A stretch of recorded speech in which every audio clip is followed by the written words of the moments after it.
Every who down in Who Newville liked the holidays a ton, but where to get great prices on gifts, they had no idea. None. They searched and they searched for great gifts under $25. Gifts for spouses and friends and even their toddlers. When suddenly one who shouted, Walmart has what you want, knowing they have Lego, Tree Hut, and low prices to flaunt. So they enjoy the holiday season as who's often do. Cheering and shouting, Walmart has incredible gifts. Who knew? Find gifts they'll love under $25 at Walmart.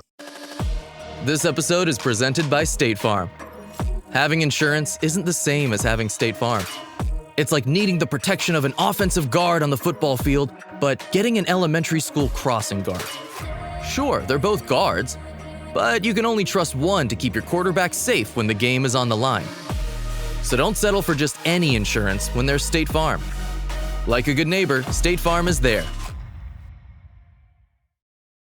This episode is brought to you by Casamigos Tequila. What do you bring to a holiday party? Simple, a bottle of Casamigos. Because nothing gets the party started like a Casamigos margarita, which isn't just for summer. In fact, it's the perfect pour all year round.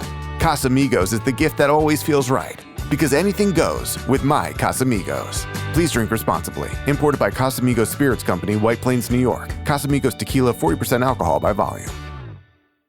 Hello, it's Martin here, and before we get started today, I thought I'd let you know that this episode of Away the Podcast is sponsored by LiveScore Bet, a principal partner of Sunderland AFC. LiveScore Bet is the home of the total betting experience, combining LiveScore's real-time updates and stats with great odds and offers, all in one very slick and very easy-to-use betting app. For more information, visit livescorebet.com or download the LiveScore Bet app. Remember, it's for over 18s only, and please bet responsibly. For more information, go to gambleaway.org. Right, time for the intro music.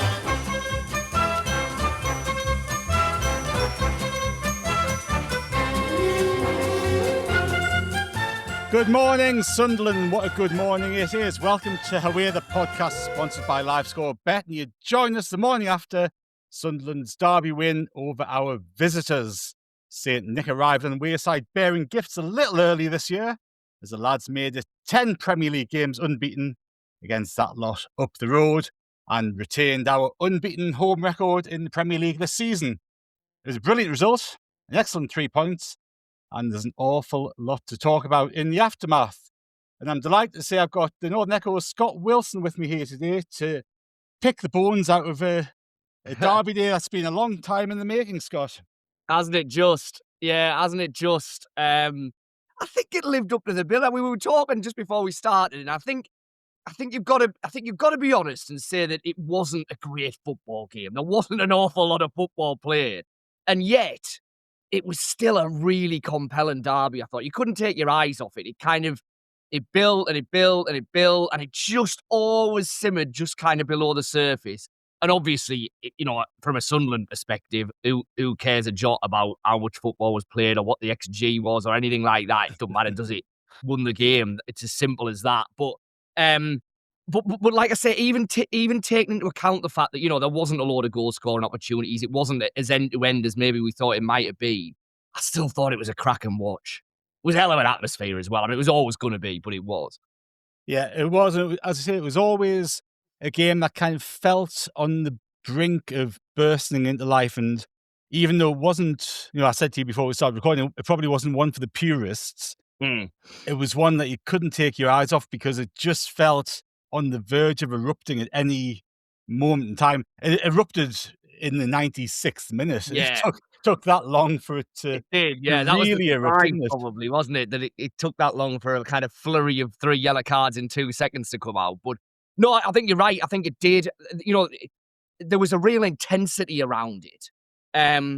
But I think a lot of that was coming from Sunderland. We'll get to the nitty-gritty of the game. But I do think Sunderland got what you need to get right in a derby much more right than Newcastle did. And ultimately, I think that was a massive factor in them winning the game. It wasn't the only one.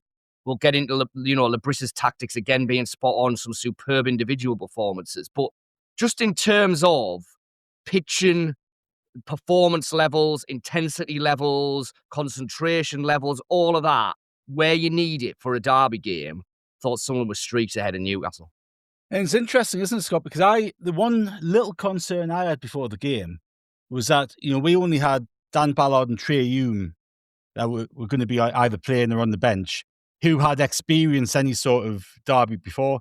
And I know Newcastle's players haven't had that, twice a season derby game for a number of years now as well. But we've had such an influx of new players coming into the club who, taking time to understand the club, understand the region, understand Regis Labrisse's tactics, all that sort of stuff.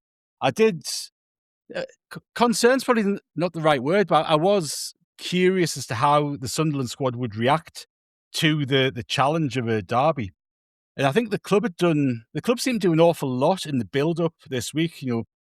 I think Labrisse said in his press conference he tried to keep things as normal as possible, but he was talking about the players watching videos of old games. Lee Cattermole and Kevin Ball did a video with the club earlier in the week as well. Did you get the sense that there was that sort of concerted effort behind the scenes to kind of align everybody with what the derby meant at Sunderland this week? Yeah, and again, I think credit probably a lot of it to Labrisse, but everyone else around there that I do think, again, that they pitched that just right in that there was you did get the sense that Sunderland's players knew exactly what this game meant, knew that it was going to be a defining moment in the season and all of that, but didn't go over the top with it. We didn't see players losing their heads in the first 5 minutes and clattering into challenges that might have cost them later in the game.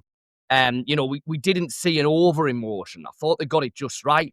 Newcastle, on the other hand, I think seemed to really go down the route of it's just any other game. We can't treat it any differently to any other game.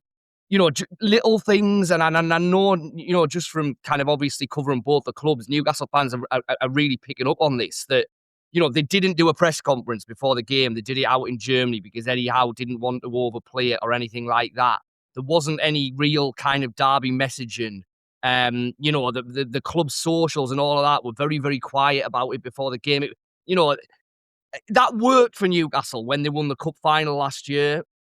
They treated that like any other game, as opposed to when they'd been in the final 2 years earlier, and it did work for them.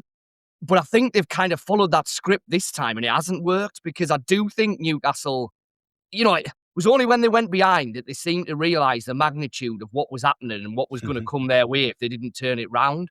Whereas I did feel that Sunderland, all the way through, as a team, as a staff, as a collective, fans included, got the kind of pitch of the derby just right, that this wasn't just another game, but also by the same token, you couldn't be absolutely manic and mental about it and go off the scale and completely change what you've been doing well all season. Thought they pitched that just bang on. And it was quite an interesting one in terms of how the game started, Scott, wasn't it? Obviously, Sunderland made a couple of changes. Brian Broby came in up front for Isidore, who'd played against Man City. Yeah. We started with a back four. We talked previously in the game, in the week leading up to it, about whether we play a back four or back five. We went to that back four. Broby came in up front. The big talk that we had, again, before the game was who would play on the wings, and Traore and Talby kept the places. Yeah. Newcastle kind of seemed to go with a five in midfield, and I think their two wingers were probably selection, or certainly Alanga was maybe a surprise selection.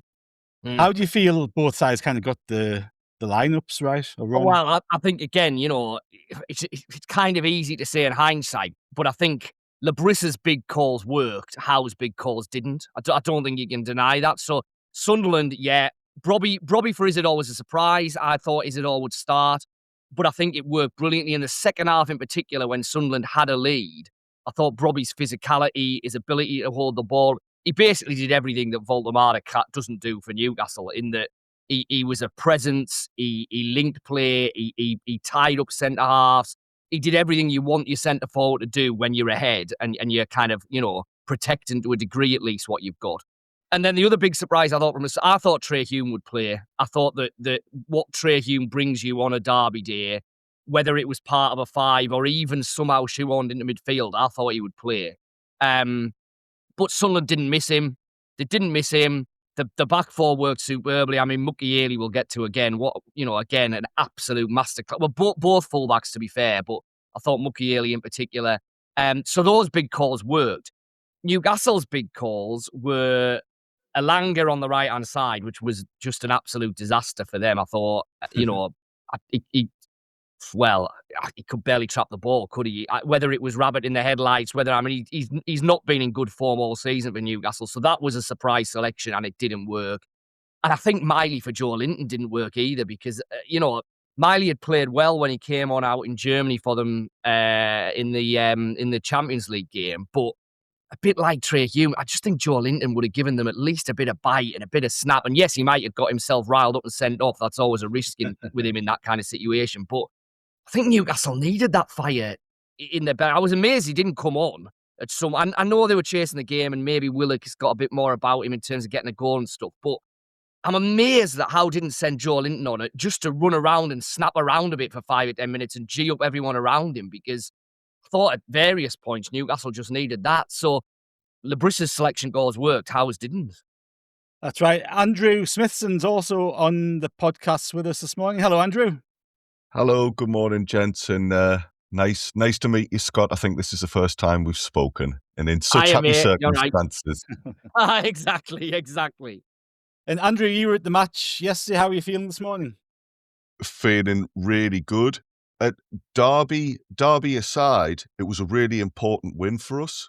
You know, we for various reasons we'd been sliding down the table.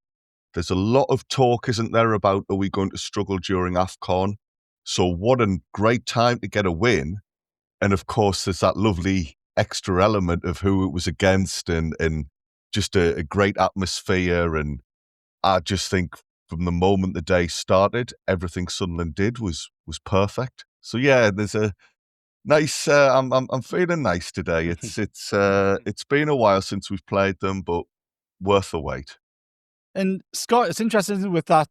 It's almost contradictory, isn't it? Because we're talking about Newcastle treating it as just any other game, Sunderland treating it as a derby. Andrew's mentioned there the 3 points that are on stake, which you can't overlook in terms of being important in as well. But Newcastle set up. I was really surprised at how they set up. They set up so defensively. And do they do that if it's not a derby? Because I was really surprised at how they tackled the game. I was surprised. And again, that's a massive criticism now that Howe's going to have to deal with for the next few weeks. I think what I would say about Newcastle's, it kind of worked for them when they hammered Everton last month. And that's the only time all season really away from home that Newcastle have looked anything like.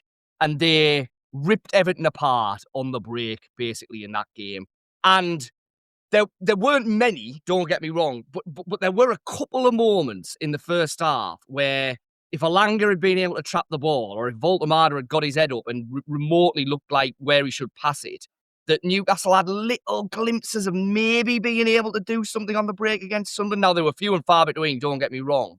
But partly I think it was game plan with Newcastle. I think more it was just execution. I just think that the players that they needed to play well, to carry out that game plan, particularly Alanga, Gordon and Voltemada, were dreadful. And that's partly because they just played badly, and it's partly because Ronaldo and Mukiele did such a good job against them.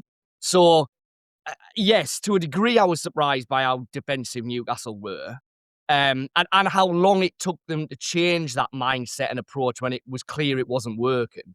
But I think a lot of it was just bad execution and the fact that Sunderland defended so well against them. And Andrew, it's been kind of a hallmark of our season so far, isn't it? How we've set up and been able to defend as well as being able to attack. And, you and I did the preview pod with a few of the other lads on Saturday, and we were expecting this kind of blood and thunder, both teams slugging it out in the early stages, and it didn't kind of transpire like that. As Scott says, there was a couple of times where Newcastle could have played the ball through and got through on the goal. There was one notable chance where Voltemada could have played Gordon in the first half, and he failed to spot the pass. I think Alderete had given the ball away to build up that opportunity. But it was a funny sort of game in the first 20, 30 minutes, wasn't it? We had an awful lot of possession, and we, if there was one criticism I would have of us in the first half, we didn't get the ball into the box quick enough. We got into good positions to put the ball in, but then just made an extra pass, made an extra touch, and the opportunity to put the ball in had gone. There was one opportunity that Granit Xhaka did put the ball in, and Ballard got his head to it and put the ball over the top of the bar. But How were you feeling in that first half? How do you see the game? Well, it's odd because there were moments in the first few minutes when the pace was quite slow, and then there were other times where Sunderland were very intense, winning the ball back very quickly. I agree entirely with that point about Sunderland failing to get the ball in the box.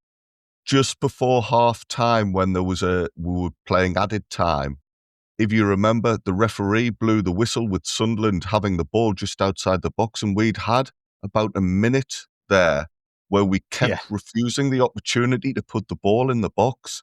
It was as if we were waiting for the perfect moment to do it, and there was a little bit of frustration around that. It's perhaps an issue going forward, because this is the thing we keep going back to. If you do want to be critical of Sunderland, we do sometimes struggle to create a threat. And it might be sacrilege to say this after a derby. We were rock solid in defence. We were so good in defence. The back five in particular were just awesome. But there were a couple of times when we failed to really panic Newcastle. Maybe it sounds as if I'm being greedy. At the end of the day, we are in the top half of the division. We've beaten a team from the Champions League. But what a nice position to be in. We've got all of those things already, and yet you could say that there's more to come from the team, and there is something attacking wise where they just need to click and find their groove, perhaps.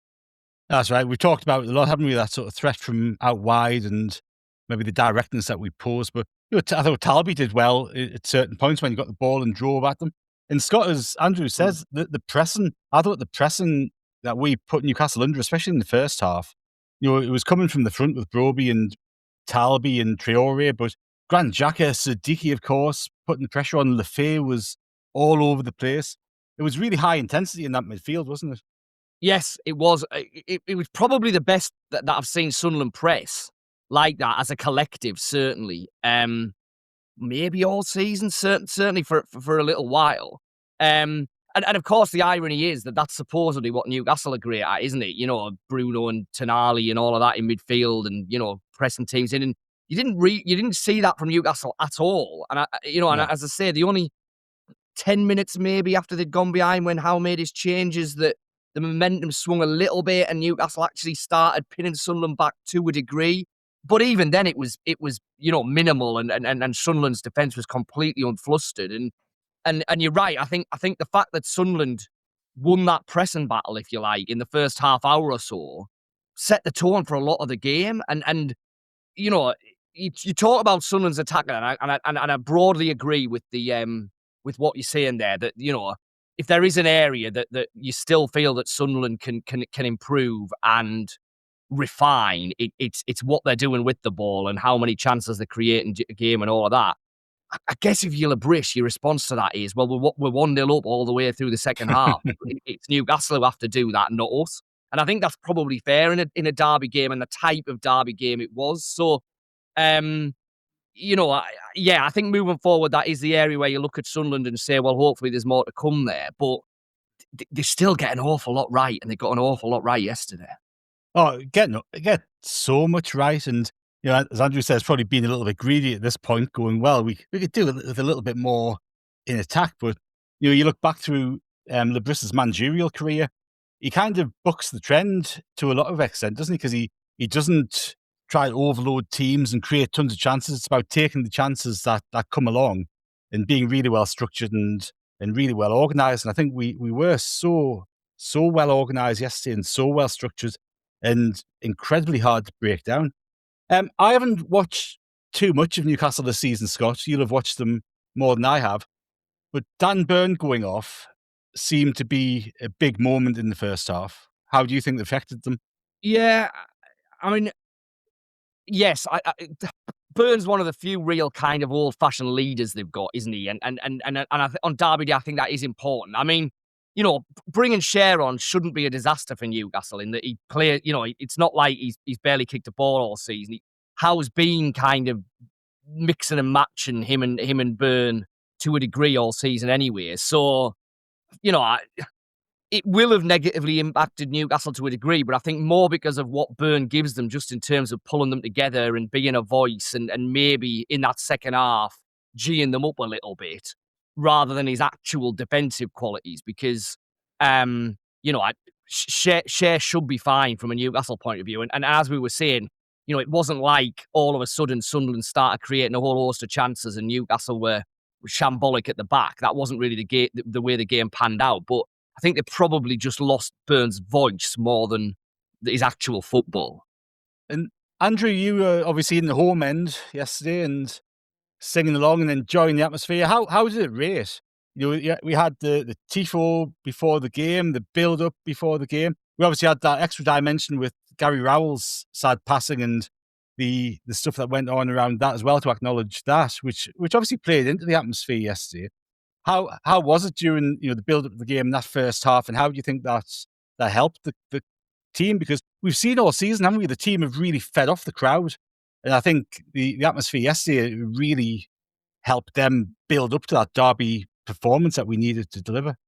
Without doubt, it's not just yesterday. It's helped all season at the Stadium of Light because our home record is fantastic. I think I said earlier from the moment the day started, the club just didn't put a foot wrong. The Gary Rowell tributes were just perfect. How they had the number one is Gary Rowell, number two is Gary Rowell going up around the advertising hoardings, I thought was a lovely touch. I was pleased that it was a moment's applause rather than a moment's silence, because that's how I want to remember Gary Rowell. He was an entertainer, he was a quality player, and I thought that was just a nice way to do it. The atmosphere was fantastic. The tifo, the red and white display, the flames, it all just contributed to the idea that this was a big moment. And I think it is. I know I said in the build-up that it felt different to me playing Newcastle now because of various factors. But this is the first time since that FA Cup, that whole FA Cup mess. And it was really important that the club showed that lessons had been learned and that ever since then we've been on the right track. We've been making sensible decisions, and that some of the lows we felt that day are never going to happen again under this regime. I mean, I think it was Guy Mowbray on the BBC referred to us having visitors on the scoreboard instead of the Newcastle crest is peak derby pettiness. And it was, but it was great. The stadium is meant to be our home, and that's the whole point of home advantage. We want to make it difficult for opposition teams, and of course in a derby we want to make it extra special, that atmosphere. The crowd were brilliant. There was a bit of nerves, obviously. Of course there's going to be. I mean, in that type of game when you're only 1-0 up and there's a lot at stake, there's going to be that little bit of angst. But everybody was behind the team. Everybody was making a racket. The celebrations when we scored were fantastic. Goodness only knows how much of an idiot I made of myself. I think I lost my composure a bit. By the way, as well, that's becoming a nice habit. Scoring so quickly after half time, that's a nice little bonus to have for us. And then the celebrations at the end. Everybody was there. Everybody was enjoying themselves. And that photo in front of the Roker end, again, just peak pettiness. But I was here for that. It was just any other situation, I would have thought that was a bit over the top. But again, going back to that FA Cup and going back to how the club has changed since then, it's almost as if we were drawing a line under things and saying Sunderland are a different beast now. I think every single person in the crowd felt that yesterday, and it was big. It was big. I thought the atmosphere was right up there with kind of anything I've felt at the stadium. Obviously, we know the Coventry game. Some of the go back a decade or 15 years ago, and obviously when Sunderland are flying high, yeah, some massive atmospheres. But I did think it was right up there. I'm interested in what you thought, Andrew, because obviously as the press, we're right up at the top of the West Stand. The one thing that I think we all felt was I was surprised by how quiet the Newcastle fans were all the way through, but I didn't really know whether that was because we just lose that. It kind of goes up into the ether. Do you know what I mean? But I felt that was a surprise that Sunderland's fans kind of kept the intensity all the way through. Normally, even in a derby, there's little pockets where the home kind of singing, dwindles away to a degree, and you hear the away fans, and they have a little moment where their songs are heard. I didn't really, certainly, unless it was just that the acoustics didn't lend themselves to that. I didn't feel like we heard the Newcastle fans at all. No, I think that's a fair point, Scott. I've listened back now on BBC Sounds to the commentary, and Paul Robinson was the analyst for 5 Live. He must sit somewhere near yourself in that area. And he was saying that from the back of the Montgomery stand, it was hard to hear the Newcastle fans. Where I am in the North stand, you could hear them, but they were no louder than an average away support. That was the sense that I kind of came away with. Yeah. Well, I think that is a fair point. There was a few anti-Sunderland songs. There was a few bits and bobs that you would expect, but nothing of the level you normally get at a derby. There just wasn't that dare I say it, passion from them. I don't know.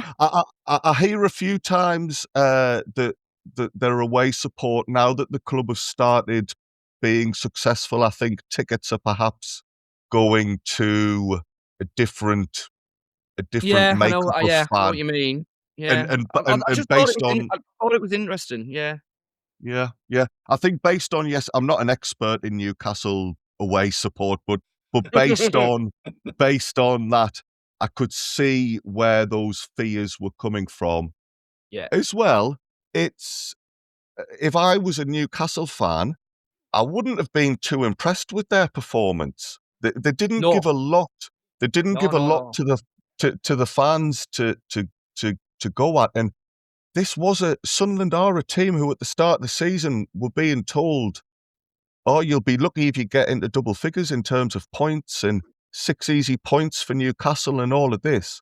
And then suddenly when the day comes, we're more than a match for Newcastle, and that's perhaps just made them go into their shells a little. Yeah. No, that's right. They were quite timid on the pitch in that first half and quite timid off it as well. We'll take a very short break, then we'll be back soon. When the holidays start to feel a bit repetitive, reach for a Sprite Winter Spiced Cranberry and put your twist on tradition. A bold cranberry and winter spice flavor fusion, Sprite Winter Spiced Cranberry is a refreshing way to shake things up this sipping season. And only for a limited time. Sprite. Obey your thirst. This episode is brought to you by Indeed.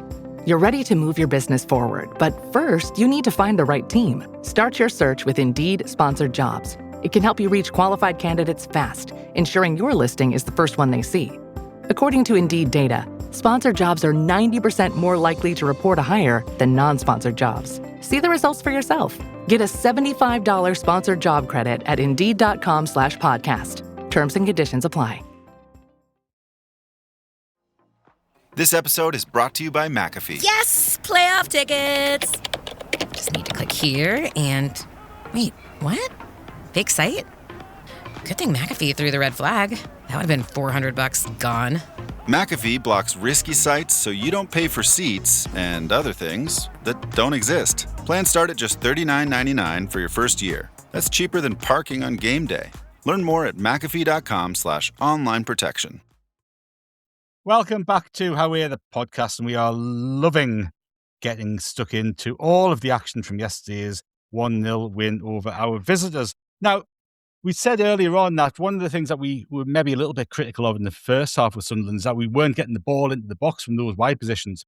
Start the second half, And we've scored a few goals very early on in the second half this season at home, haven't we? But at the start of the second half, the ball comes out wide. Mukiele whips a lovely ball in, and Voltemade gets a pinpoint header on it to crash it in off the underside of the bar and put us 1-0 up. You couldn't ask for a better start, first of all, but that cross that Mukiele put in, it's going to get lost because of this, how spectacular the own goal was, Scott.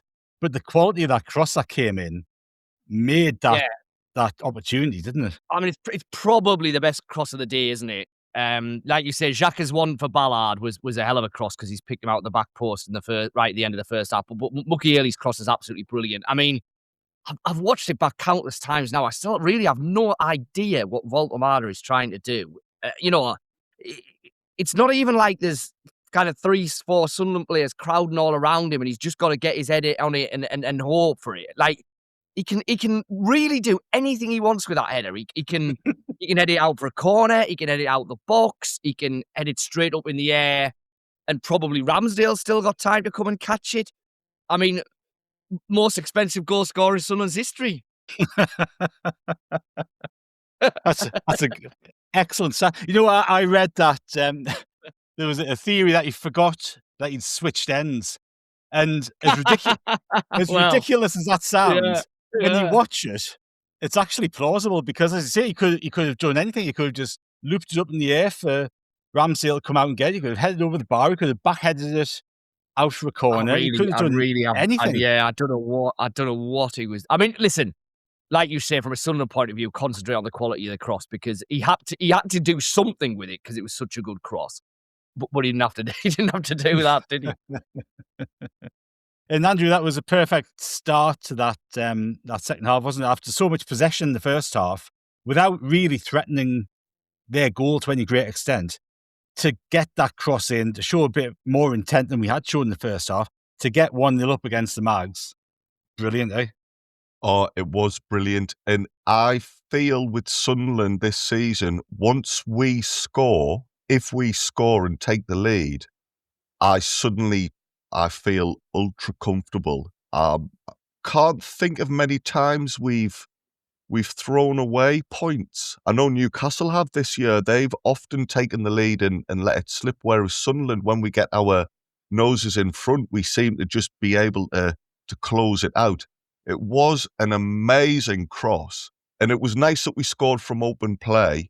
Obviously, the throw-ins and the corners were a big threat for us, but Newcastle seemed to be alert to that. There was a lot of wrestling in the box, and maybe on another day we could have had a couple of penalties even if the wind was blown in the right direction. But to score from open play was fantastic. If I was Voltemade, I'd be saying, where's the shout there? Because you're right, he looks a little bit all at sea there. He doesn't quite know what to do. Could his goalkeeper or could one of his teammates who's got a better view of things just shout time or whatever? Because he's gone stretching for the ball as if there's somebody right behind him ready to pop it in, but there isn't anybody there. It's interesting to talk about hearing a shout because in the first half when Alderete got caught in possession a couple of times, he actually gestured to Xhaka. He said, I can't hear you because of the crowd. And whether that kind of played into it as well, I don't know. But that goal, Scott, kind of changed the whole dimension or direction of the game, didn't it? Because Newcastle then had to come out, take a little bit more control of the game, try to assert themselves on the game, which is kind of what Sunderland want opposition teams to do to a large extent, isn't it? Yeah, absolutely. The onus then switches completely to Newcastle, doesn't it? It's, well, okay, what have you got? How are you going to get yourselves back into this game? How made the changes? And like I say, for 10 minutes or so, I thought they did have a positive effect. Newcastle had a bit more about them. Bruno seemed to suddenly realise that he had to try and take hold of the midfield a bit more than he had been at any other stage. He obviously had a couple of long-range shots. One that Roos gets down to his left is a pretty decent save, but it's one you always would expect your goalkeeper to make. But then really, once that kind of blew itself out after 5 or 10 minutes, that was really it then from Newcastle. I think, if you're looking at it from a Newcastle perspective, there's an awful lot of disappointments. But I think another one would be the fact that in those final 5-10 minutes, At no stage did they look like building up a head of steam at all. I mean, you compare that to moments this season we've seen when Sunderland have been trying to get something in the last 5 or 10 minutes of games. And it's not been complete caution to the wind, but it's definitely been, right, let's just throw everything we've got at this. Let's get people in the box. Let's get the ball in the box. Let's take the handbrake off completely. Let's do what we can to try and get this goal. I mean, surely if you're Newcastle and Eddie Howe, you look at it and think, well, we might as well lose this 2-0 to Sunderland breaking on us in the 93rd minute and scoring again as losing it 1-0 and not really having a go. No, that's right. I have to say, and I have sense checked myself with this throughout the course of the day today, but I reckon that's the worst opposition performance we've had this season, we've come up against, in terms of threatening us and putting us under pressure, causing us problems. I wouldn't say it's the worst team that we've played, because I think Newcastle, you can argue as much as you want about how good a team they are, and what they've done over the past couple of years demonstrates that. But we're playing against our rivals here, who've lorded it over us, the richest club in the world. Elanga and Voltemade, 2 players we've talked about, cost more than our whole squad, and we're dominating that. We're just controlling them. And I think Xhaka and Reynildo and Mukiele yesterday were absolutely immense. Ballard, Alderete at the back. The experience of those lads in the pitch. People talk about us having a young side. You look at that back four in the midfield there. There's some experience and know-how in there. And I thought, in particular, from an experience and know-how perspective, Granit Xhaka and Reynildo were absolutely superb. They were pivotal to us winning. They were, when Reynildo came across to the right and just took somebody out, slid in, and he got himself a yellow card. But it was a really good foul at that point. It was an experienced foul, because he just took him out, relieved the pressure, and took a yellow card for the team, got back over, and it was just that know-how. And I just thought we managed that game after that so well, Andrew. It was such an impressive second half performance without being an attacking all-action performance. It was just a really controlled performance in that second half. Controlled is an excellent word for it. And yes, I was saying earlier that we could maybe benefit from just sharpening up an attack. But Scott made the perfect point in response to that. If you're Regis Labris watching that, we were just so comfortable in defence. That back five, if you include the goalkeeper, they're world class. It's a world class defensive unit we've got now. Not once do they shirk a challenge. Not once when a ball's being whipped in are you worried. They get every header. They're in the right place every single time. And it was fantastic. You've said there that you've used that little catchphrase, richest club in the world, a couple of times there. At that time, when they became the richest club in the world, we were in League One, but the rate of progress since then has been phenomenal. And yet, when you think about it, as an actual 11 at the moment, that team are all still fairly new in terms of understanding each other and knowing each other's game and knowing what you're meant to do. That's when mistakes happen and you get in a derby atmosphere, a little mistake crops up and you suddenly conceded. I'm really impressed by that side of things. We were fantastic. We are playing like a team that has known each other for years. You made the point there about maybe Alderete struggled with communication because of the noise. But 9 times out of 10, each player knows what the teammate is going to do and knows where to be to respond to that perfectly. Yeah. We joke all the time about Labris using the term connections, but that team, and particularly in defensive situations, the connections and the understanding are just off the chart for us. It's brilliant to see. You said there about how you had to sense check yourself, Martin. There were nerves, and you're thinking, oh, typical Sunderland, we're going to concede, and fluky mags, they always get a goal. That's the type of thing you say in a derby. But if you watch that game as a neutral, I listened, as I say, back to the BBC Sounds commentary, Paul Robinson and John Murray. At no point are they talking about there's a goal coming, Newcastle are going to do something here. It was all just about how Sunderland were rock solid and keeping them at arm's length. In terms of defensive performances, it wasn't backs to the wall, everybody just throwing themselves in front of shots. It was a composed, controlled effort. And Ruth's, I mean, he was brilliant in terms of commanding his box, collecting crosses. But what's he had to do in terms of saves? We set up and we managed that game superbly. I think, so when we talk about the defence in particular, clearly Lebris needs an awful lot of credit for the way he's melded that defence together and everything he does tactically and all of that. But fundamentally, ultimately, it comes down to recruitment. It kind of always does in football. Roofs, Mukiele, Alderete, Reinaldo, all of them less than 20 million. There has to be sport and directors all over the country getting constant grief from their owners saying, how on earth have Sunderland been able... You make the richest club in the world moniker at Newcastle, and, it's a bit of a joke now, isn't it? But, Newcastle fans and as a club will the club certainly will constantly cite PSR. We're not allowed to spend the money. We're not allowed to do this. Newcastle spent 130 million on Voltemada and Alanga. Sunderland signed 8 players for that. They've got one of the best goalkeepers in the Premier League and 3 of the best defenders for less than 20 million for every one of them. So much of it comes down to that. You've got to get that right. And when once we get to the end of this season and we look back on it, there'll be so much praise for so many people at Sunderland. But ultimately, so much of it comes down to that recruitment because, they have plucked absolute diamonds, really out of plain sight, but where the rest of the Premier League has not made that move for whatever reason.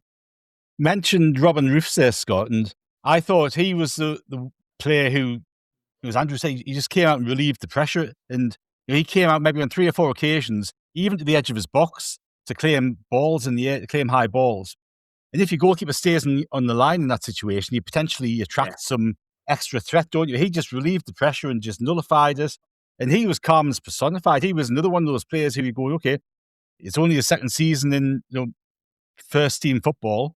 He's playing in the derby. He's playing in this atmosphere. How's he going to react? He reacted brilliantly, didn't he? Well, I mean, he just gets better and better and better, doesn't he? It was a big call for Sunderland to sign him in the first place. And let's not forget, to a degree, there's an element of luck there because they wanted Bulker, didn't they, before he went off to Saudi Arabia. So, had he signed, listen, maybe he would have been brilliant. Sunderland's recruitment team seem to know what they want them and seem to know how to judge a player. But had he signed, Roofs almost certainly wouldn't have done. But listen, he has. And Sunderland's recruitment team have had the foresight to be able to identify him and go and get him. B, Lebris has had the balls to pick him from the word go ahead of Patterson, who, big player, big part of the dressing room, massive saves in the playoff final, big part of what they did last year. Nah, not at all. Robin Roofs, I think he's a better keeper, so I'm going to pick him, come what may. And he's been absolutely brilliant. And I keep coming back to, for what feels like 2 or 3 years, it feels like half the teams in the Premier League have been desperately scrambling around to get a goalkeeper. Well, Sunderland have just gone and casually picked up one of the best in Europe. And he's, as you say, he's just getting better and better every week. And, he was involved, wasn't he, in that? So that incident that kind of ended the game to a large extent. I think we played, 7 or 8 minutes of 3 minutes of injury, or 4 minutes of injury time. I think it was Willock kind of put Roofs onto his back, and then the whole sort of skirmishes started. Andrew and Bruno was there waving his arms about and getting in the strop and all that sort of stuff. And they just had to kind of resort to that because we just had them so nicely tied up, I thought, from my very unbiased position watching the game. I like what you say there about unbiased position, because that fracas said in my mind that Newcastle had lost their heads, but Sunderland are all for one, all in it together. So in the same situation, I'm criticising Newcastle for the pushing and shoving, whilst also commending Sunderland for doing it. That was a moment where I really thought, that's it, that's game over, because Newcastle had lost their heads. They're often the ones who do that type of thing. They're winding the opposition up, trying to get a reaction. Well, we were getting the reaction out of them.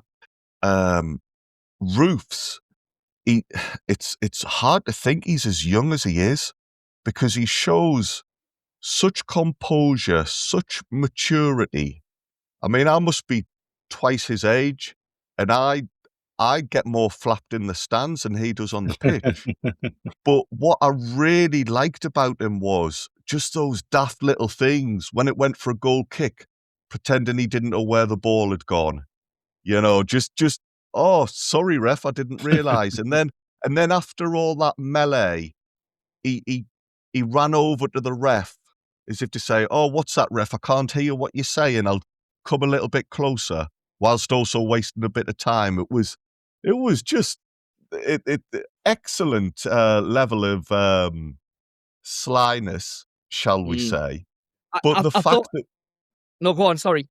I was just going to say, the fact that we have that nous now, and we're not the innocent team I used to sometimes think, again, is just another indication that we are serious now. We have players who know how to win games and have that steel about them. I loved it. I loved that the players were sticking up for each other during that push and shove, and that there was that unity. But there is a serious side to it as well, and it's all designed to us getting over the line. Yeah, I think, yeah, absolutely. I thought Sunderland's game management of that last 5 or 10 minutes was absolutely brilliant. I completely agree with you.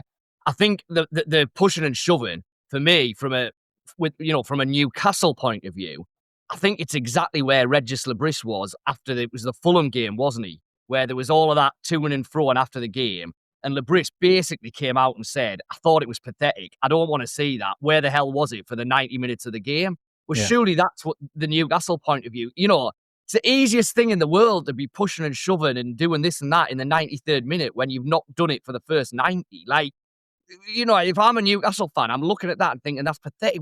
Where's this been for the last 90 minutes? No, that's exactly right. And look, final whistle goes. Obviously, the whole thing erupts. Celebrations all around. You mentioned the photograph earlier, Andrew, and I thought that was superb. Like, I just thought that was brilliant, and I wouldn't even say it was pettiness. I just think it's actually perfectly fair and all par for the course. What I loved about it, when you watched it on TV, it was Chris Rigg, Dan Neil, and Anthony Patterson and Simon Moore who were actually getting everybody together to come and do it and waving people over. And, there's 4 lads there who've barely kicked a ball for us this season, but who were all around the club at the time of that game. And they've obviously took that personally, remembered that. And, if you're in Newcastle, you're going to be worried about us doing that at St. James's Park in March, aren't you? Because it's a nice little taste of your own medicine. But Scott, after the game, what was the general vibe down with the respective parties in the press room? And yeah, well, I mean, areas? so interestingly, on the picture, both Lebris and Hal were asked about that, really. What did you think of it, kind of thing. Lebris, classic Lebris. It just happened. It wasn't really planned. I don't know whose idea it was. It just happened, blah, blah, blah. Okay, Regis, yeah, okay. I thought, to be fair to Eddie Howe, I thought he was good on it. He basically said, they've won the game, they're entitled to do whatever they want. We did it, we can't moan and bleat about it, which I thought, okay, fair play on that. I mean, I think both head coaches were kind of what you would expect, in that Lebris, again, how are you going to celebrate? Oh, I don't know, we'll see, What is this the biggest win of the season? Well, it's a good win. Yeah, it's 3 points. We're pretty happy. Yeah, what did you do? Well, we didn't really do anything different. It was, we did absolutely. Regis, give us a quick couple of bars for a back page screaming headline. No, that's not going to happen. Eddie Howe, I think. I think what's annoying Newcastle fans is that Howe's general theme was defensively, I was happy with us. I thought we were really good. Attack-wise, we just didn't do what we needed to do, which I think is probably a reasonable reflection, because defensively, Newcastle did play pretty well. I think we've said that, that it wasn't like Sunderland were all over them. Now, again, I come back to the fact that, well, Sunderland didn't have to. Attack-wise, Newcastle were dreadful. That was their key failing, and Howe accepted that, I think. I think he knows that he's going to get a fair bit of flack comes his way off the back of this. It's been a very stop-start season for Newcastle. There's been some all right performances and results in there. There's been some that hasn't. So it's not like he was going into the game from a massive position of strength in terms of this season. So a derby defeat is undoubtedly going to be damaging. I think from Labris, it was just a case of, yeah, let's celebrate. We know it's a big win. We know how much this means to the fans. But, as has been the case all season, we're not going to get carried away with this. 17th still the target. We've still got to get the 40 points. We're not looking beyond this. We're not, I don't think that's going to change. Even when they get to 40 points, 43 points is now the target. That's not going to change. And to be fair, a joke, and it's not great from a press point of view. We'd like a bit more, can Sunderland get to Europe now? Can this, blah, blah, blah. It doesn't serve Labris to go down that route at all yet. So I fully understand why he's not going to play that game. It's, I'm sure we'll keep chipping away with him, and hopefully we'll get to a point in the season where he's not going to be able to ignore it forever. But yeah, that was the general. The reactions were kind of what you would have expected, I think, knowing the two characters. Yeah. I thought it was interesting as well. I watched an interview with Bruno from Newcastle, and I think he was trying to control the narrative a little bit, or influence the narrative a bit. He came out and he was slagging off his teammates, but he talked about them having to deal with a whole load of long balls, which that was a different game than the one I watched. I didn't see us bombarding their box with long balls. He said he knows that they're a better team than us. I thought, well, the evidence suggests otherwise today. But there's obviously going to be a bit of controlling the narrative from their perspective, and that's what they're going to do, isn't it? But I think the reality is a little bit different. And I just think, you can read all sorts of things on social media, people trying to take credit away from the win and take value away from the win. That was a fantastically good performance. We managed that game so well. We got the goal. So that once we got that goal, it doesn't matter how that goal comes, it changes the game. It takes the onus off us to attack, and it puts some onus on them to come out a little bit. So it changes the dynamic of the game completely. And I just thought we were fantastic in how we managed it. We restricted them to very long-range efforts that Roof saved comfortably. And that was absolutely it. So do not let anybody take anything away from that win, because it was absolutely fantastic. And Andrew, it puts us on to 26 points from 16 games. We've talked about the AFCON tournament coming up. Some players are going to go off and be away for a few weeks now. The difficult December that we'd looked at the start of the season, we've got 4 points from 3 games so far. It's shaping up pretty well. And as we said at the top, and we talked about it in the preview pod as well, there was 3 points at stake, and it was a really important 3 points to get for our league campaign this season. And I just think it's a brilliant 3 points, as well as everything else that's going on. Brilliant 3 points that then sets us up for this run into the new year. It does. It's a lovely way to get a bit of momentum going. I mentioned earlier we'd slipped down a couple of places in the league, not necessarily because we've been playing badly, just because it's so tight in that area and there's a lot of teams on a similar number of points. So it was important that we won and lifted everything. In the past, a Sunderland win over Newcastle, you could normally bet your bottom dollar that we'd then lose the next game, and it would be like a after the Lord Mayor's show. I don't feel that now. Famous last words, of course, but I'm already looking forward to the next couple of games now and thinking, can we build on this? Scott there was really interested to hear his viewpoint of Labris, and I can fully understand why, as somebody who needs to come up with stories, you just wish he would come out and do something. But as a fan, his approach is perfect, and I was really pleased for him to see him so happy yesterday, because he does go under the radar a little bit. In the past, if a Sunderland manager wins a game in a derby, they're getting their name chanted and all sorts, whereas he just quietly goes about his business. I'm really pleased for him. And as well, this result helps cement his place.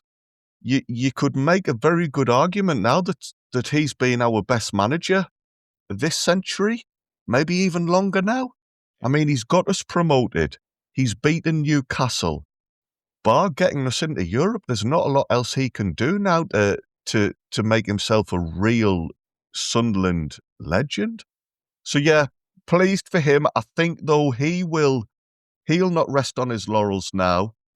He'll not even mention the game next time Scott speaks to him in a press conference. He'll just be focusing on how we're going to beat Brighton. Really good, and yeah, we can go into these next couple of games now just flying and backing ourselves to go on and do more. Newcastle beating Newcastle now doesn't have to be the highlight of the season. It can be an enjoyable day, but with wins either side of it. That's right. But Scott, the 3 points and the confidence and morale boost that you get from beating Newcastle, you'd think that would set us nicely up for this next run of games, wouldn't you?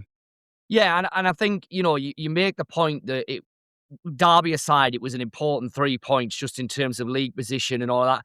I think it was an important 3 points as well coming just before AFCON, because I think if Sunderland lose that game, then all of a sudden the narrative becomes, okay, you've just lost a derby, you haven't won in X amount of games, you've now lost Ronaldo, you've lost Siddiqui, you've lost Talby, and some key players are being ripped out of this team. Well, yes, that's still the case, but the narrative now is that you're going into that with momentum behind you, on a high, with players banging form all around them, and actually with Lebris having a plan that he's had all the way through of how he's going to deal with that. It's going to be interesting to see how that plan works out. There's some obvious switches that he can make, but he's going to have to think outside the box a little bit in a couple of areas, and certainly if there are any injuries over the next 2 or 3 weeks. I think the squad that Sunderland have at the minute, you can still put out a really strong team with your AFCON players missing. If you get 2 or 3 injuries on top of that in the Christmas kind of week, fortnight, where you're going to have to probably rotate a little bit anyway, then that becomes difficult. So that's still, let's see how that all plays out. But like I said, what this result means, though, is you're going into that from a real position of strength. No, it does. And very quickly, before we wrap up, just going back to the match, Scott, who was your man of the match for Sunderland? Who stood out for you the most? I gave it to Xhaka, and I always feel a bit like it's a bit of a cop-out option when you watch Sunderland, because you can basically give Xhaka man of the match every week, can't you? You can. I thought Mukiele and Ronaldo were both incredibly close, but I just thought that against a midfield that's supposedly world-class in Newcastle, Xhaka was the one player who every time he got the ball, it was just composure, calmness, doing something with it, amid a bit of a helter-skelter game where really midfielders and attackers struggled on both sides to stand out, really. So I went for him, but I can fully understand why you might have gone for either of Sunderland's fullbacks. Excellent. I certainly wouldn't disagree with you with Xhaka, Scott. Andrew, who got your vote? Like yourself, gents, Xhaka was immense. I personally just would have gone with Mukiele. He is so good that they've had to take Gordon off.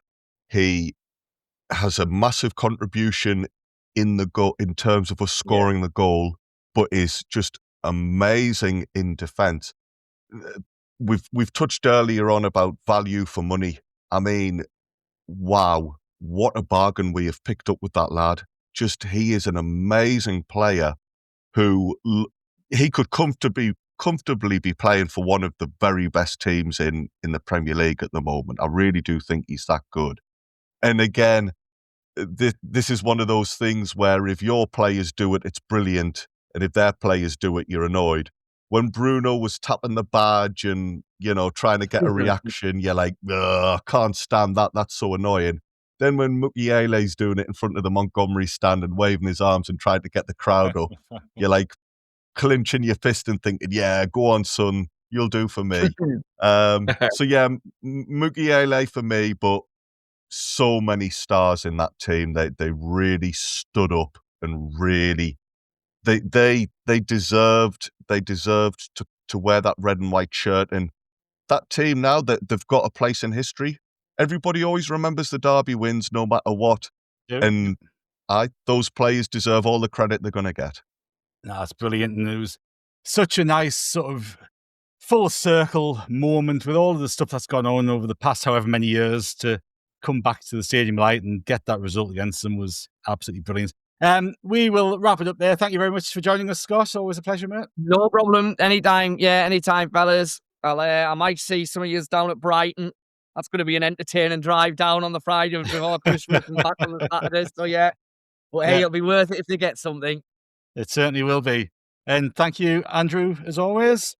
Thank you. That is a rough journey, but for the fans at least, they'll be in even higher spirits after that win. And can I just say, fair play to the visitors. I was skeptical when that takeover happened. We were all told that their new owners were going to bring investment into the whole region. I was starting to think, I wonder what's happened to all of that. But listen, last night, the pubs in Sunderland were doing a roaring trade. There was plenty of money being spent. And how is this for like a leg up for a fellow Northeast club than to, actually buy our match winner for us? That was just brilliant of them. And maybe who knows, the Weir-Tyne rivalry is starting to just settle down a bit, and we can all go forward now as a bit more friendly in future games. Again, sales of cameras might have gone up in Wearside as well. We'll be back tomorrow with our regular episode of On This Week, and we'll be with you every day as we keep talking about this one in all likelihood, as well as building up to Saturday's trip to Brighton. So until then, it's goodbye from us.